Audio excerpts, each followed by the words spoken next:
Good afternoon, everyone. My name is Anna Consorti, and today I'm going to present my unit plan presentation. And for my PE class unit plan, I decided to do soccer. Just a brief overview of my unit plan. I decided to focus mainly on ninth grade students, and the two low incidence disabilities I chose to focus on were intellectual disabilities and orthopedic impairments. And the purpose of this unit was not only for students to learn the foundational soccer skills, so dribbling, passing, shooting, and so on, but it was also to promote a healthy lifestyle, so to get kids active and to promote a positive environment of inclusion, and lastly, to work on communication and teamwork. I did put in the standards below. Those are the ones that I decided to focus on and I thought lended itself very well to the unit plan. I'm not going to go through each of those, but you guys can take a peek through each standard.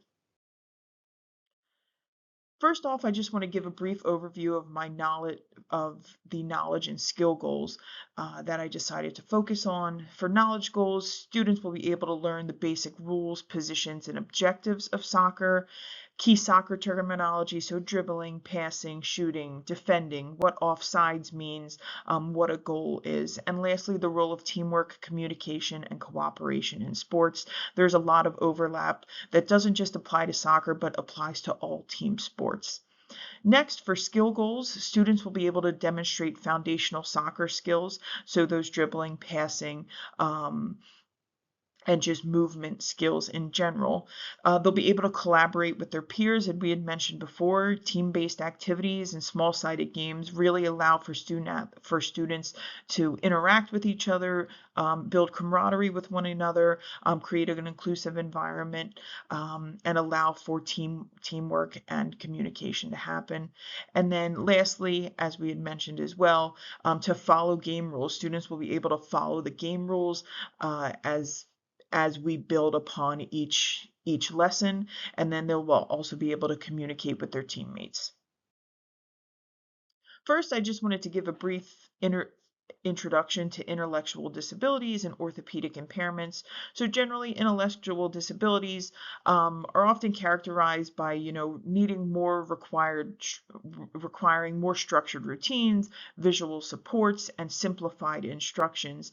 And for orthopedic impairments, they generally require adapted equipment, whether that's the student needs a walker or a wheelchair, or braces, or whatever other assistive device they might need to support their mobility.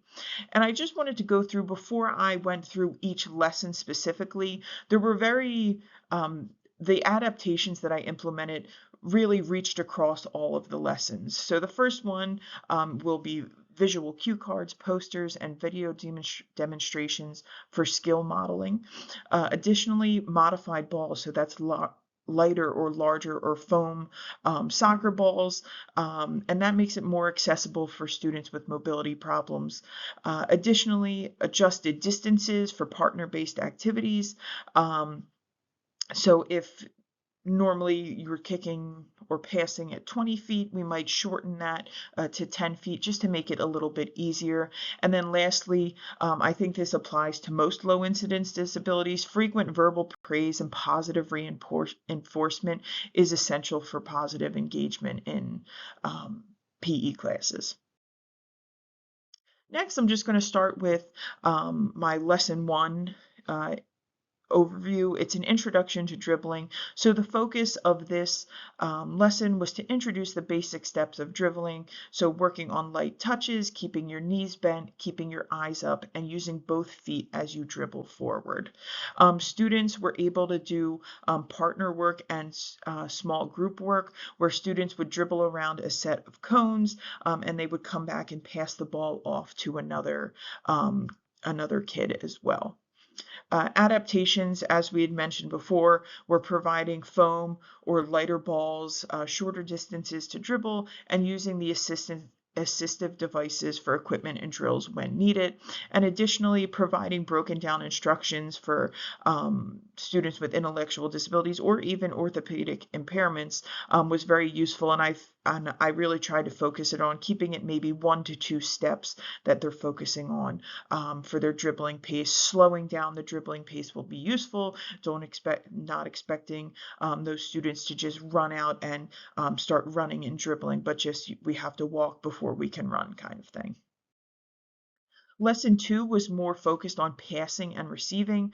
So this focused on proper passing form. So using the inside of your foot to pass the ball and then trapping the ball either underneath your foot or with a light touch when you received the ball. In this was also incorporated partner and small group work as well, partner passing. It helped emphasize communication and teamwork. One of the things to focus on was making sure that your partner was ready to receive the ball, so focusing on communicating, learning other students' names as well. Adaptations, very similar to the last lesson, was also providing lighter foam balls, bigger soccer balls if needed, shorter distances to pass, and then again that use of assistive devices for any orthopedic impairments. Next would also be just broken down instructions into 1 or 2 steps, make it very easily accessible, provide visual videos or cues or demonstrations that help the student grasp those passing and receiving tactics. Lesson 3 would be more of a shooting overview, so very similar. It started with, correct body positioning, follow through, and aiming towards the goal that was set up. And the goal was for accuracy over power. We want to get it on target first before we start kicking a little bit harder. This incorporated a little fun competitive game at the end to see who could make the most goals out of 10 attempts. And then at the end of that 10 attempts, they would tally those up, and the winners would get like a small reward or a little token as a positive reinforcer. Adaptation would be used for students with intellectual disability. We used cones and target zones for visual scoring cues. So they had a place to focus on where to kick and just a spot to focus on where to kick and try and get the ball on target.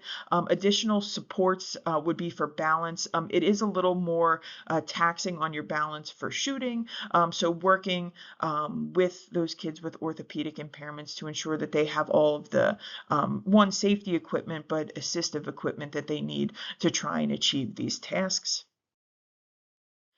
And lastly would be small-sided games. That was the lesson 4 overview. It combined all of the skills that we had learned building up to this lesson 4. So it was kind of nice. The students would get an opportunity to take all these skills they learned and actually apply them to a more competitive setting. Again, it emphasized teamwork, movement, as well as offensive and defensive strategies. Adaptations that we implemented for kids with mobility issues or orthopedic issues, simplifying the positions to accommodate mobility issues. One interesting thing that I saw would be a sideline player, where the kids that are running around on the court have the ability to play the ball off to the side, where that person on the side is a little bit more stationary, and it's a little bit easier for kids with mobility or orthopedic issues, but it still keeps them involved in the game, or playing positions such as goalie were very useful as well. Providing visual field maps to kids with intellectual disabilities can be very useful. It teaches them what the field looks like and where they're supposed to be positioned as well, excuse me. And lastly, peer supports to ensure engagement and inclusion. This could be identifying, general ed kids as the captains of the team, or more skilled kids as the captains of the team, and help encourage those kids who might be struggling a little bit more to participate.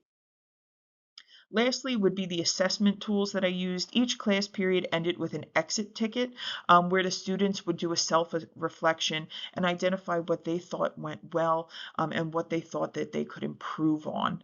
Additionally, I created 4 separate skills checklists, one for dribbling, one for passing and receiving, one for shooting, and then lastly one for the small-sided games. These were pretty basic. They're not necessarily geared towards they're geared towards all ability levels. So you don't need to be the best passer or the best receiver or the best shooter to be successful at this. It's very effort-based and participation-based.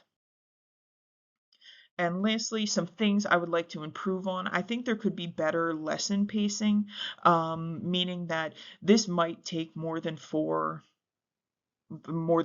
lessons to complete this, especially if we're working with low incidence disability students. It might take several class periods for them to even begin to grasp the content. So this could be something that takes definitely longer than 4 class periods.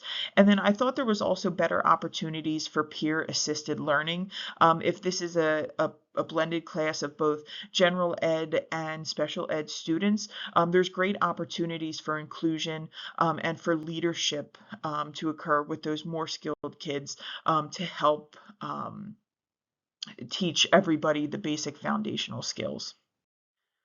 Thank you guys so much for watching my presentation, and here is the reference to the exit ticket I used.